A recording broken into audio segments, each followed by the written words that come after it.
si Yol Severio ng Vice Mayor ng Manila.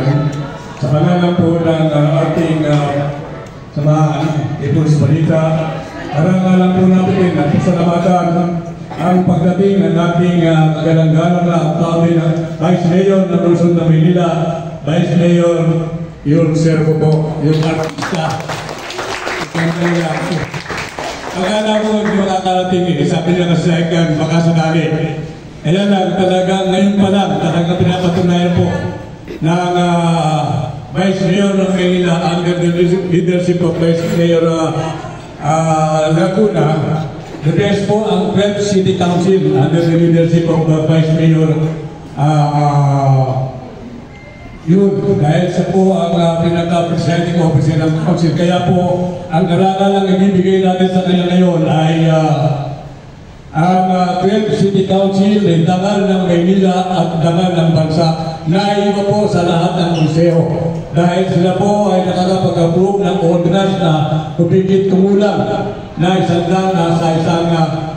buwan na nainalatanan natin sa mga bayan. And then ako po ay nag-open ng City of Manila from 1988 sa City Council. Hanggang ngayon, hindi ako nag-umalis sa City Council. Kaya ako lang po nakakalam ng history ng Manila sa lahat na naganap sa loob ng konseho. Ako na lang po ang nabubuhay kasi 82 na ako. Lahat kapiling na lang ng mga reporter ng nagko-govern ng Manila nasa mga mayor na kay Mayor Lin, kay Mayor Lopez, lalo na lahat. Kaya the best mayor po, vice mayor po ay si Vice Mayor Yul Servo. Palagpahan po natin. Vice Mayor. Ayan, isang tanong na lang po ihahatid natin ating Pangulo. Pangulo po ng ating pahayagan. Ito po.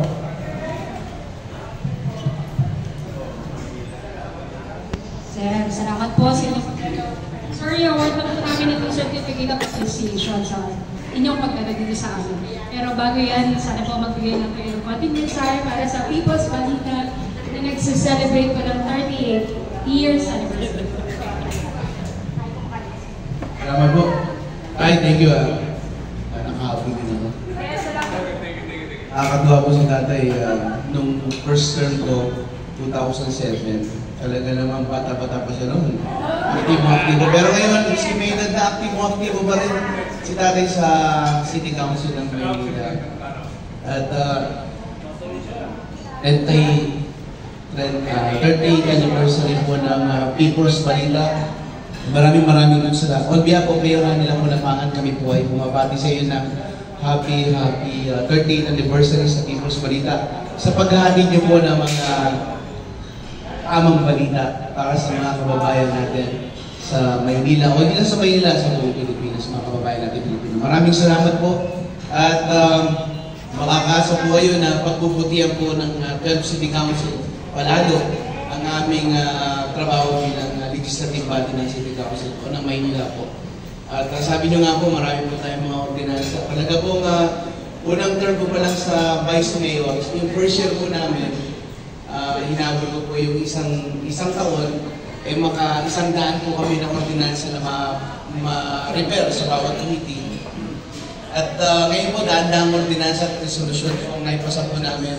Dahil na rin po yan sa magandang samahan ng mayor, congressman, mga konsyal, talaga naman po nakasuporta sa adikain po ng ating mayor sa Maynila. Kaya isa po kayo sa parte ng pagpapalaganap ng kung ano po ang ginagawa namin sa Maynila. Kaya maraming salamat, People's Balita. At saka nais na rin pong ibalita sa inyo. Diba, meron na po, kasi first year ko po sa Vice Mayor, gumawa po ako ng program. Kasi po pagka nag-research sa Maynila ng mga ordinansa, talaga nalalasog yung mga papel.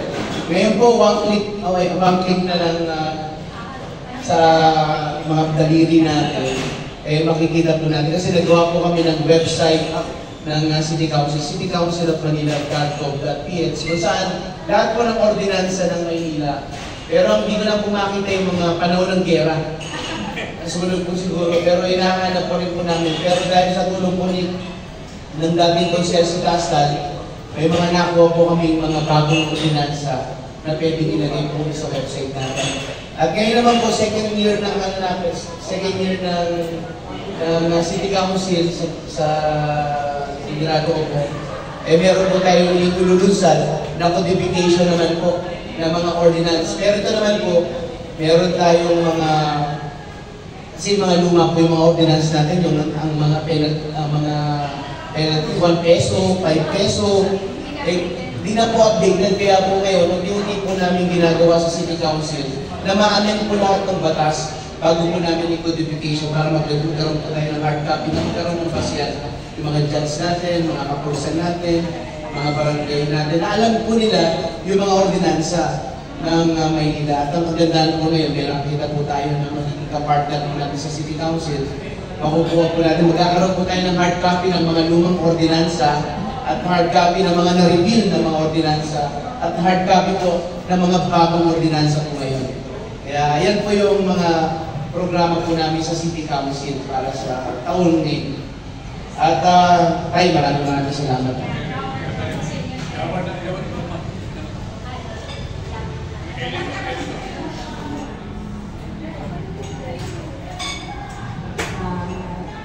Certificate of appreciation is hereby given to John Marvin Lul Servo Cruz Nieto, Vice Mayor of Manila, for your invaluable contribution and unwavering support for the past 38 years of People's Manila and to the development of our company, leading to the realization of its goals and aspirations.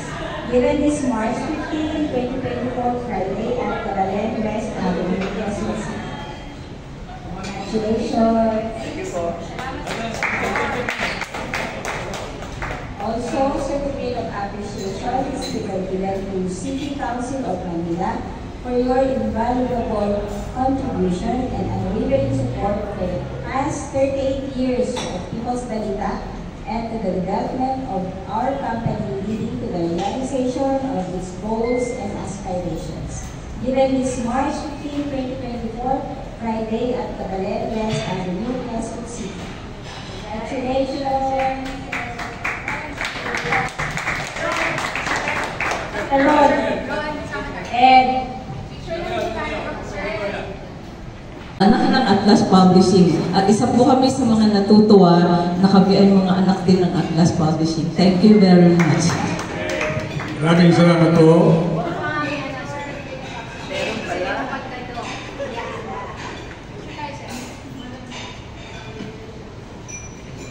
Ito po, ako naman po.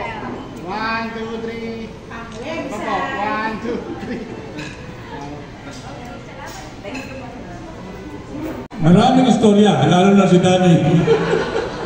Hindi makalimutan. Alam niyo, ang pinakamagandang istorya, sa simula pa lamang ng Atlas Publication ng People's Balita, ay kumikita po ang People's Balita sa magitan ni Boss Alma Torres.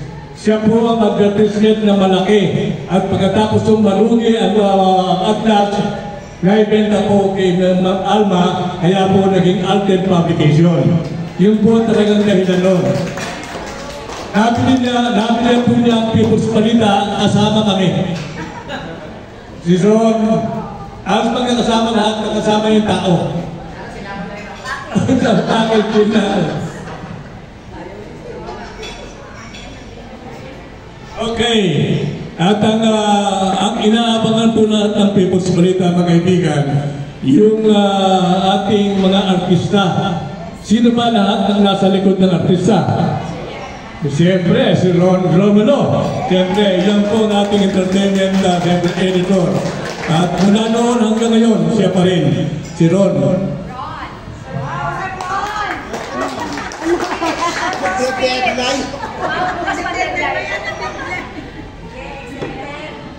Bukas umaga.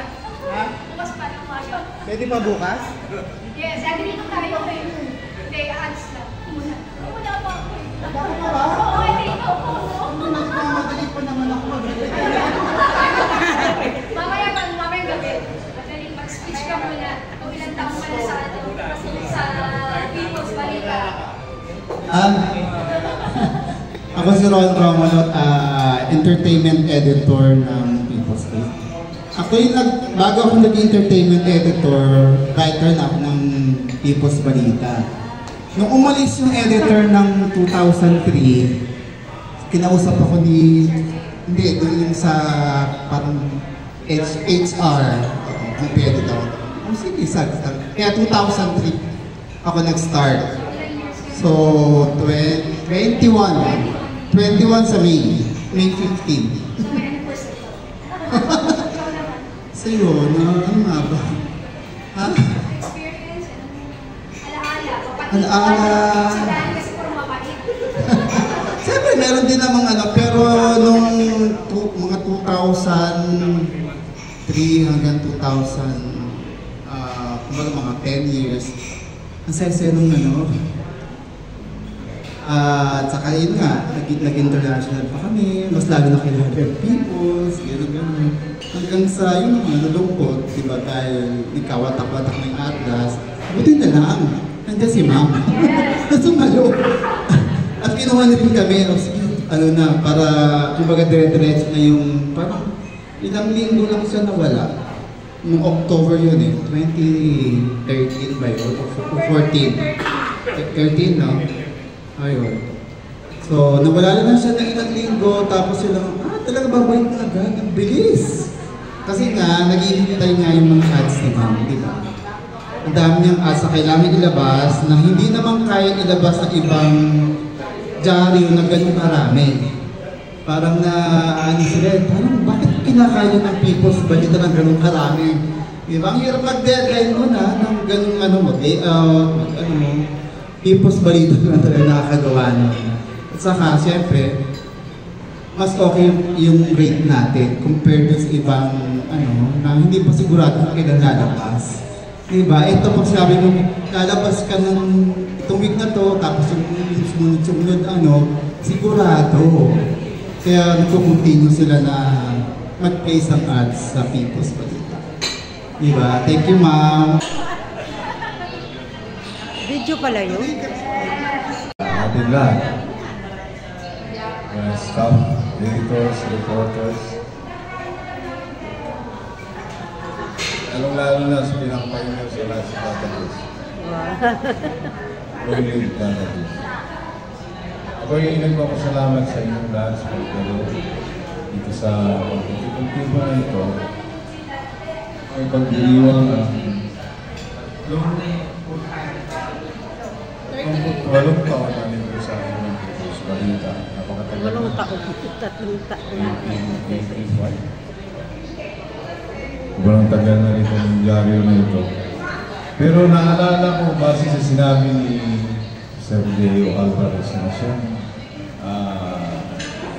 nagpasimula rin ang dyaryo na ito. Kaya niya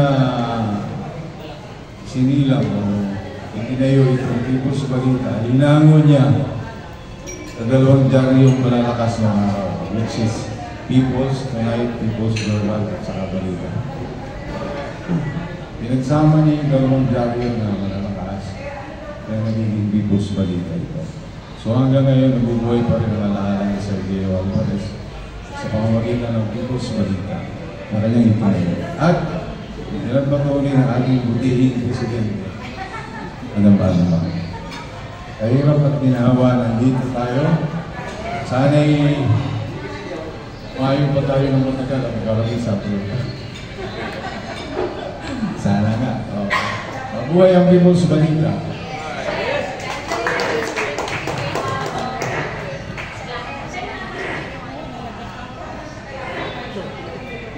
Uwi ka na? Nabuuna nga nung sa National Bookstore, nawala sa bookstore, ay dahil po ang sumagit o kumuha ay si Boss Alma Torres. Kung walang Alma Torres, wala na rin po ang People's Balita nung panahon pa, mga 15 years, wala na.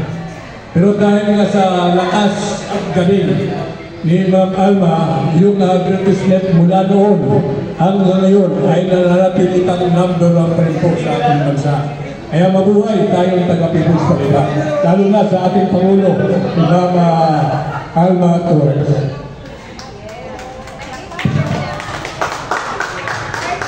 pa-picture lang po. Carl.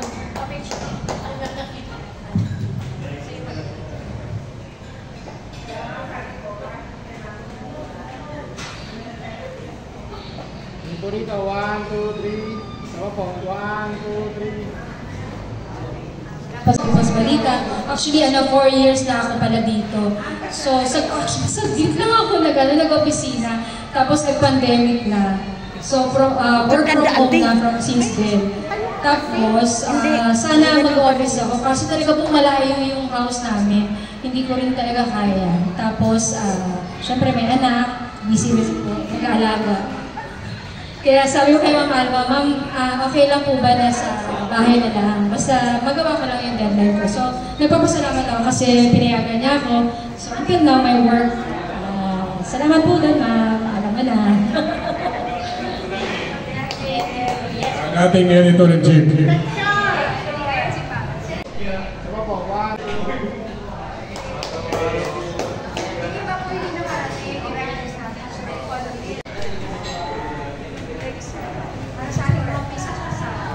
Palakpakan po natin ang Pangulo, ang Presidente ng People's Balita. Makalapin ka dito. Madam Alma Torres. Hindi dahil sa kanya, wala po tayo ngayon sa people. Salamat, maraming salamat po. Ay, sa website. 1, 2, 3. Ako po, 1, 2, 3. Kaya para sa lahat po ng tumatangkilik nito at lahat ng bumubuo ng People's Balita, nagpapasalamat po ako sa inyong lahat. Huwag po kayo magsasawa at mabuhay po tayong lahat. Thank you. Kain po tayo ulit. Happy anniversary. Ayan. Baka pwede na group picture tayo tapos magbe-video ka lang. Nakaano na to ha? Ay, Robbie! Uy, Di ako office te, work from home ako. Sama ka na doon.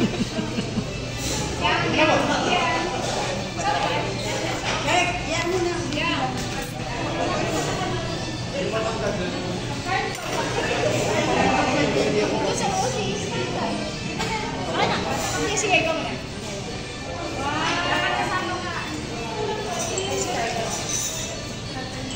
Pao, labas mo yung doon, yung frame para makita. Sa frame, pabit-bit naman yung frame. Ay, yung frame yan na to.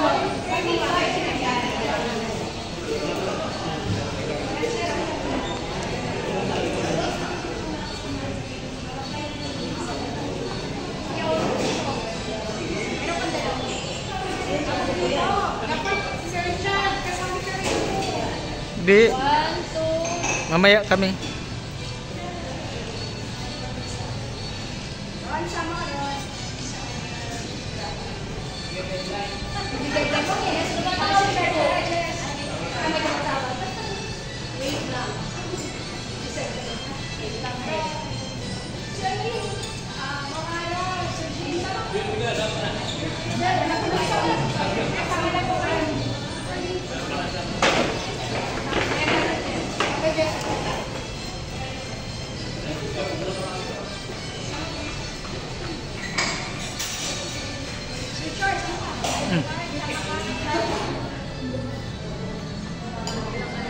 Pakihawak.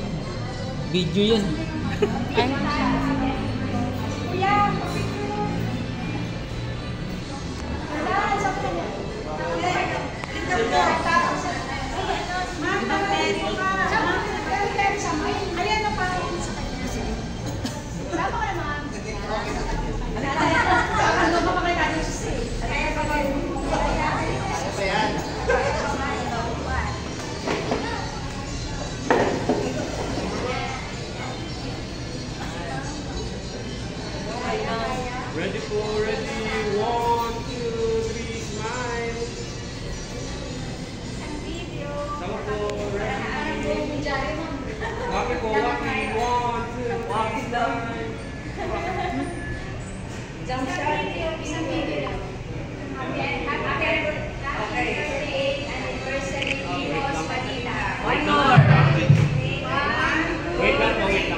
voice over na naman tayo kasi yung sounds guys.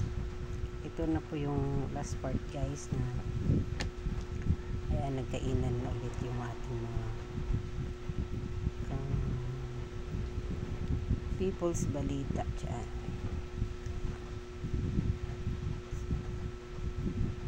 Nandyan po lahat yung ating boss. Ayan. Ayan, si Papoy. Pang sakit batok yan guys. Ayan ang masarap guys. Yan, yung inihaw na ano, hito ba yan? Ano ba yan? Ayan. Ayan, yung lechon kawali, yung balot. Ano guys? Yung bearing him. Ay yung kuhol. Napaka-paborito ko yan. Yan yung pinaka-the-best ko sa lahat. Nakainin. Ayan yung laing. Ayan yung kari-kari. Ayan yung laing. Guys. Ayan yung pansit. Ayan yung seafoods. Ayan, sari-saring seafoods.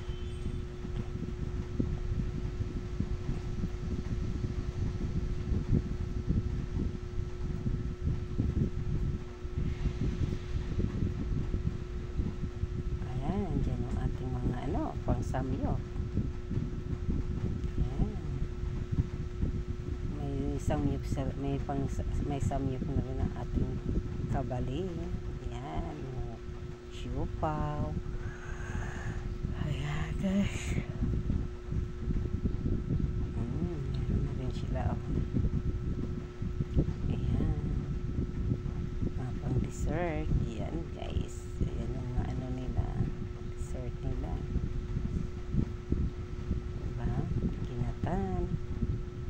Ayan, mayroon silang ganyan, no? Parang Japanese din.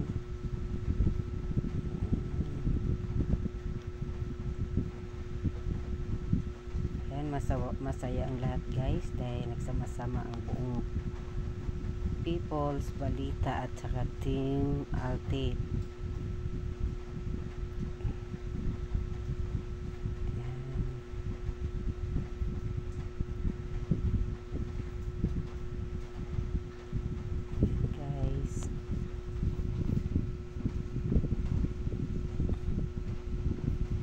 Ikot-ikot ko lang yung ating ano dyan para mahaba-haba ang ating video.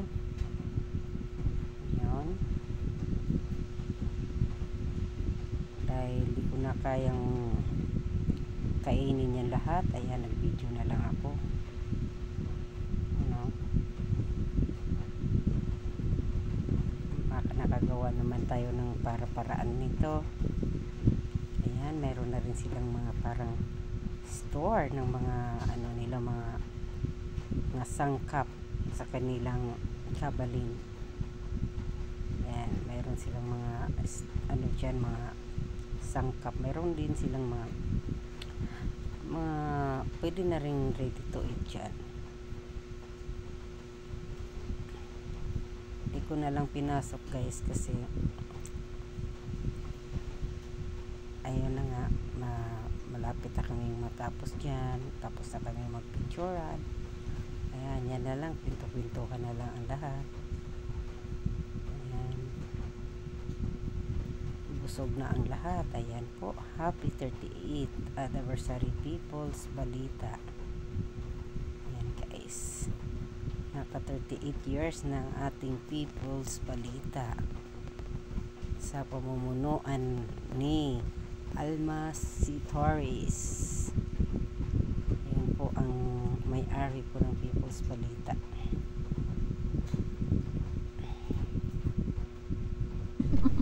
Wala na ngayon yun, ilang taon na. Dekada na. Grandia, naging grande na. Grabe. Ang sarap. Busog much. Ako grabe. Dalawang putahe lang kinain ko, nabusog din ako. Ano, gusto ko lang talaga dyan, kuhol at saka ano. Alam mo ba, kuhol at saka, ano ba yun? Kare-kare. Tapos kumuha ko ng konting-konti na yung balinsya na. Ito, pinakamaraming plato. Hindi ko kaya talaga pag eat all you can, hindi ko type. Pag gusto ko pa yung ihaw-ihaw lang. Maraming gutom si Anet na binakaw. Hindi siya talaga kumain. Mamaya yan si Ara. Pag uwi niya sa kanila, si Arya hanapin yan. Oo, nasira siyang kadalsan sa buti dun daw. Sa time po yun. Hinayang ka din kasi. Gusto ko tapusin trabaho, hindi ko na nakaya eh. Saan? May gulay talaga na napakasakit ng tiyan ko kanina. Hindi, nabigla ka lang kasi gutom ka. Hindi, yung kanina sa OP. Pero mga ganyan Sa kangko, hindi. Pag kumakain talaga ako ng mga mahina tayo sa Kasi matagal talaga matunaw yan. Fiber yan eh. Oo, matagal talaga ano din yan, tunaw. Kaya ako din bago ako umalis dito. CR mo na ba? Ano siya yung nagko-constipate lagi, problema niya.